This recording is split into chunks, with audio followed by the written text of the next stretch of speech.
بسم اللہ الرحمن الرحیم. رب اغفر وارحم وانت خیر الراحمین. سامعین کرام میں ہم صفلی اور آپ میرا یوٹیوب اور فیس بک چینل دیکھ رہے ہیں. شعر اقتدار سے کچھ تازہ ترین خبروں کے ساتھ آپ کی خدمت میں حاضر ہوں. عمران خان صاحب پہ لگ بھگ 200 کیسز بنائے گئے.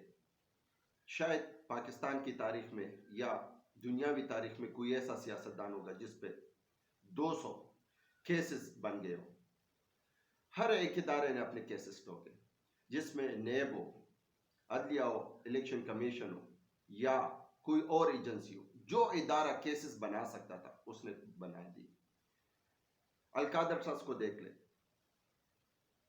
اور توشہ خانہ کیس کو دیکھ لے، یا اسی طرح اور کئی قسم کے کیسز عمران خان صاحب کے اوپر تھے. جس طرح توشہ خانہ کیسز ختم ہو گئے اور اس کا کیسز حق اور سچ کی بات ہوگی اور اس میں وہ بری ہو گئے، القادر ٹرسٹ میں بھی سیم اسی طرح ہوگا، کیونکہ اس میں عمران خان صاحب کے ذات کو کوئی پیدا نہیں پہنچا، تو وہ کیسز بھی ختم ہو جائیں گے. جبکہ اس پہ اسلام آباد ہائی کورٹ کا بابر ستار صاحب، اگرچہ وہ بینچ سے علیحدہ ہو گیا، اس نے نیب کو تنبیہ کیا کہ آپ عمران خان صاحب کو پکڑیں، کیونکہ یہ تصور کیا جاتا ہے کہ جب ایک ملزم کو ایک دفعہ پکڑا جاتا ہے وہ سارے کیسز میں کنسیڈر ہوتے ہیں. آپ لوگ کس چیز کی انتظار کر رہے ہیں؟ یعنی جا کے ان سے انکوائری کر لیں. جبکہ توشہ خانہ میں اسی طرح کیسز میں اس کی ضمانت ہوگی. سائبر کیسز اس کا چل رہا ہے.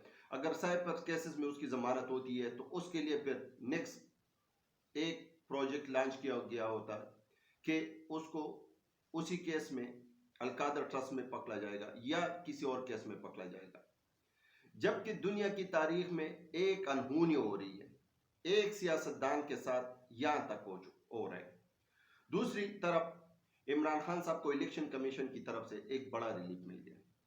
الیکشن کمیشن نے اپنے عمران خان صاحب کے اختیارات، غیر ناجائز اختیارات استعمال کرنے کا ایک درخواست ان لوگوں نے واپس لے لیا. چارسدہ کے ہیلی کاپٹر کا کیس تھا، ایک مزاحیہ کیس تھا، لیکن ان کو پتہ چلا کہ منہ کے کانے پڑے گی، شرم ہماری مقدر بن گئی ہے، اس لیے ان لوگوں نے اس کیس کو، اس درخواست کو واپس لے لیا، اور بوجہ یہی کہ کوئی ثبوت نہیں ملی. دوسری طرف الیکشن کمیشن کو اس پوائنٹ پہ ہوش آ گیا، اس نے اسٹیبلشمنٹ ڈویژن کو ایک خط ارسال کیے کہ آئی جی اسلام آباد اور ڈی سی کو ہٹایا جائے، کہ کافی عرصے سے ان کے خلاف شکایات موصول ہو رہے ہیں.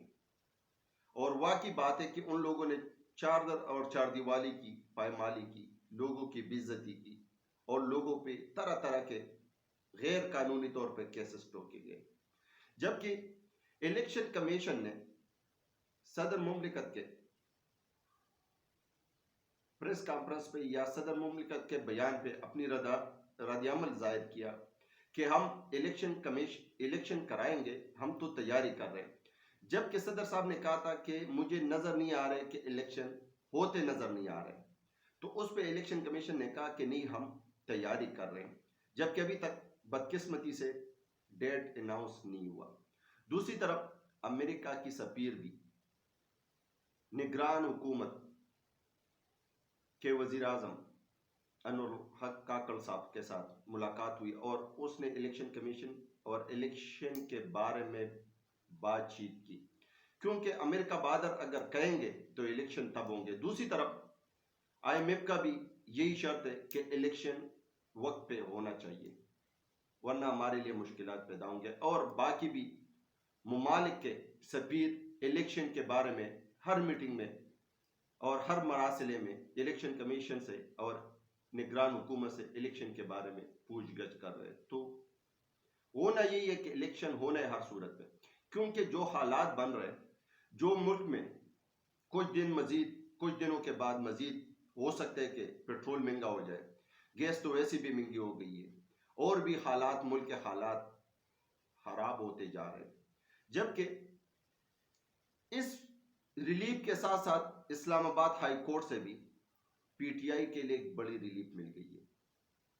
وہ اس طرح ہے کہ اسلام آباد ہائی کورٹ نے اجازت دے دی ہے پی ٹی آئی کو کہ آپ کنونشن کر سکتے، آپ جلسے کر سکتے، اور اسی طرح عمران خان صاحب نے بھی شیر افضل صاحب کے ذریعے یہ اپنے ورکروں کو اور اپنے پارٹی کے کاریگروں کو یہ بات پہنچائی تھی کہ آپ الیکشن کی تیاری سٹارٹ کر لیں. تو اب کے پی کے میں ایک پاور شو ہوگی اور یہ پورا ملک اور پورا پاکستان دیکھے گے کہ وہاں لوگ کس طرح عمران خان صاحب کے ساتھ والہانہ محبت کرتے ہیں، یا پورے پنجاب یا پورے کے پی کے، پورے سندھ، پورے بلوچستان، ہر جگہ پہ ان کے چاہنے والے موجود ہیں. تو آیا دیکھنا ہے کہ آیا یہ پاور شو کس نوعیت کی ہوگی، کیا نگران حکومت یا اور طاقتور حلقے ان کو کرنے دیں گے یا نہیں دیں گے، یہ بھی ایک سوالیہ نشان ہے. سامعین کرام، دوسری بات، سابق گورنر پنجاب عمر سرفراز چیمہ صاحب نے، اس کا ایک بیان آیا ہوا ہے، وہ کہہ رہے کہ ہم سے پریس کانفرنس کیا جا رہا ہے. اس نے بیان دیا ہے کہ اگر ہم نے پی ٹی آئی کو چھوڑنا تھا تو کب کے چھوڑ چکے ہوتے، کیونکہ ہم پی ٹی آئی کے ساتھ جنموں کا عہد کر چکے ہیں، ہم پی ٹی آئی کو کسی صورت پہ نہیں چھوڑیں گے. اور ایک اہم خبر آپ لوگ کو دینے جا رہا ہوں، لیکن اس سے پہلے سب بھائیوں سے مدبانہ گزارش ہے کہ ویڈیو کو آخر تک دیکھیں اور لائک کریں، اور اگر دل کرے تو چھوٹا سا کمنٹ لازم لکھ لیں. ایک خبر دینے جا رہا ہوں کہ کچھ دنوں کے اندر، میں نے پہلے بھی علاقے میں بھی بات کی تھی کہ اس نومبر میں، لیکن اب بھی میں خبر دے رہا ہوں، غور سے سن لیں، کچھ دنوں کے اندر نواز شریف صاحب کو ایک زوردار جھٹکا لگنے والا ہے. سب بندی ہو گئی ہے اور نئی سب بندی اب کام سٹارٹ ہے، اور بہت جلد کچھ ہونے والا ہے، اور یہ نون لیگ والوں کے لیے ایک جھٹکا ہوگا. جبکہ دوسری طرف ایک سینئر صحافی نے یہ ایک خبر دی ہے کہ آرمی چیف کو سمجھایا جا رہا ہے کہ کسی طریقے سے الیکشن کمیشن کو کہے کہ الیکشن کو ڈیلے کر لے، لیکن آرمی چیف اس پوائنٹ پہ کبھی بھی قانون کی خلاف ورزی نہیں کریں گے، اور ان کے ذہن میں یہی ہے کہ ایک طرف پائیدیسا اور رکاوٹ بن سکتا ہے، دوسری طرف پائیدیسا صاحب بھی اس کے اوپر بھی پریشر آ سکتے ہیں. وہ بھی کہہ رہے کہ ایک سال تک الیکشن کو ہم ڈیلے نہیں کر سکتے. جس طرح ملک کے حالات ہیں، ملک میں مہنگائی اور ملک میں لوگ بدعنوانی کا سامنا کر رہے ہیں، اور غیر قانون اور غیر آئین ملک چل رہے ہیں، تو الیکشن کمیشن کو الیکشن ہر صورت پہ کرنی پڑے گی. اگرچہ بدقسمتی سے الیکشن نہیں ہوئے، الیکشن کا اعلان نہیں کیا گیا، لیکن الیکشن کرنی پڑے گی. سامعین کرام، نیکسٹ ولاگ میں آپ لوگ کے ساتھ ایک اہم پوائنٹ ڈسکس کروں گا، اور وہ یہ ہے کہ عمران خان صاحب کے ساتھ کس کس کے مذاکرات ہو رہے ہیں اور کیا کچھ باتیں طے ہوئی. ملتے ہیں نیکسٹ ولاگ میں. پاکستان زندہ باد، پاکستان پائندہ باد.